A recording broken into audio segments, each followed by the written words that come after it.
In this video, we're going to talk about restructuring. What is it and what should HR be doing besides the administrative work of shuffling people around on an org chart?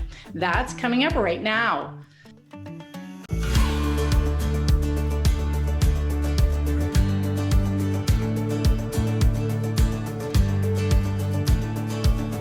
Hello everyone, welcome to HR Shop Talk, where you hear directly from HR experts and leaders. I'm your host, Andrea Adams. I encourage you to subscribe to the show by clicking on the button at the bottom of the screen so you can continue to learn from leaders who have the expertise in big picture. Today, my guest is Jim Utley. He's the former VP of HR for Tech Resources and is an instructor at Simon Fraser University School of Business. He's been through a few restructuring events. Hi, Jim. How are you? Hi, Andrea. Good. How are you? I'm good. So let's just get into it. As I said, we're going to talk about restructuring. So what is it and how is it similar or different from reorgs? Well, I think it's potentially one and the same thing. Okay. And it arises from a number of different circumstances.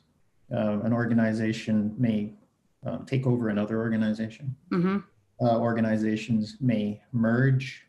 There may be economic reasons for an organization to restructure its costs in order to stay competitive, or it may be the result of a new leader and wants to make some changes aligned to what his or her business priorities may be.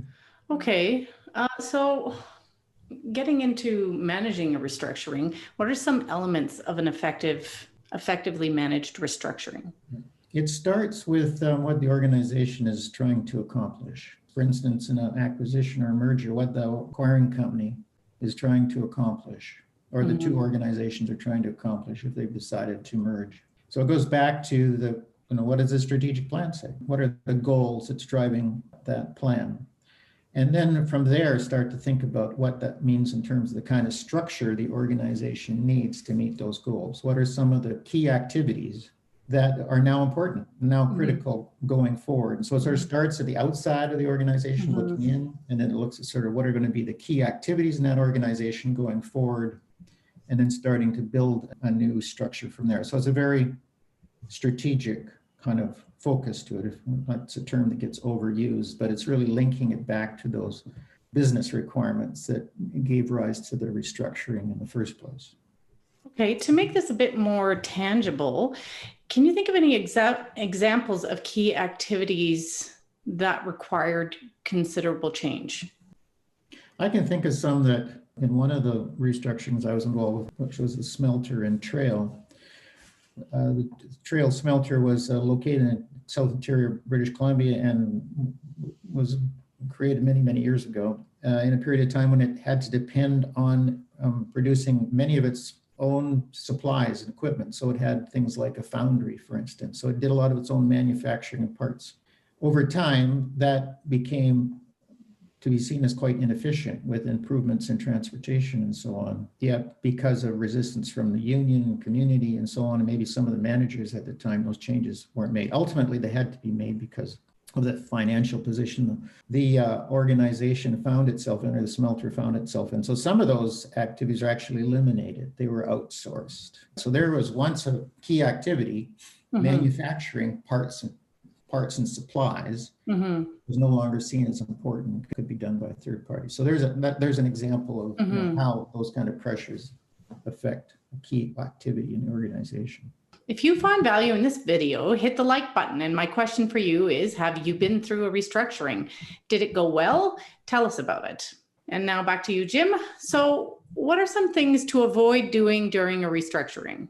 Well, one would be not taking a strategic focus. A lot of organizations, particularly government organizations, they implement these across the board cuts. Everybody must cut by 3%.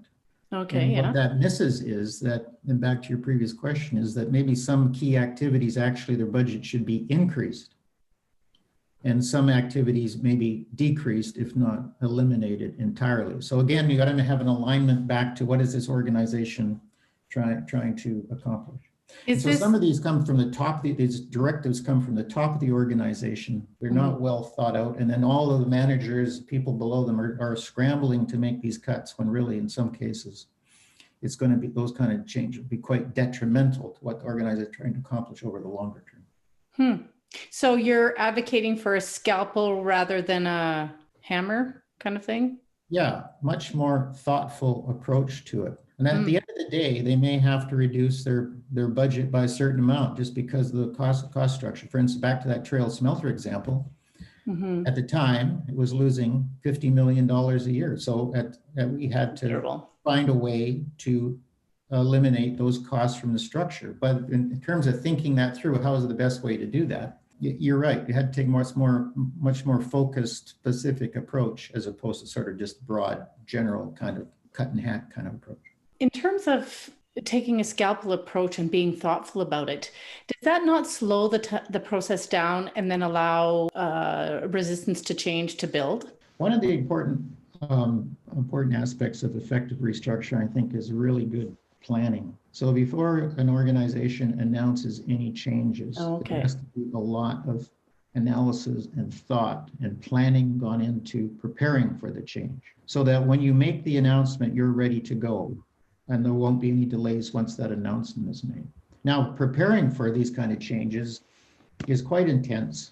And there's usually a management team that's put together, should be put together to work on this. And they may work day and night on it to move the thing along to the announcement day. But once the announcement day happens, and you communicate this to your employees and suppliers and customers and community and so on. Having done that homework ahead of time, you're in a much better position to move this change along more quickly.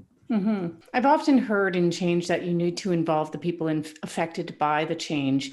It sounds a little bit like in this instance, you're advocating that they don't be included. Well, it would be nice to, but the practicality of it is it's hard to engage large numbers of people in a change of this nature because of the adverse effect it's going to be having on them.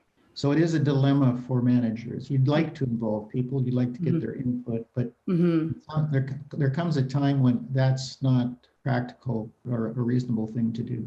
However, once you announce the changes and you communicate with people about how they're going to be affected as specifically as you can, in some cases, unfortunately, some people will leave in the organization, some people though will be staying, and some of those people will be changing their jobs, moving to different kinds of jobs. Once the announcement's made though, you can then, the people who are remaining in the organization, work with them to decide how best to work out some of the detail about these changes that are required.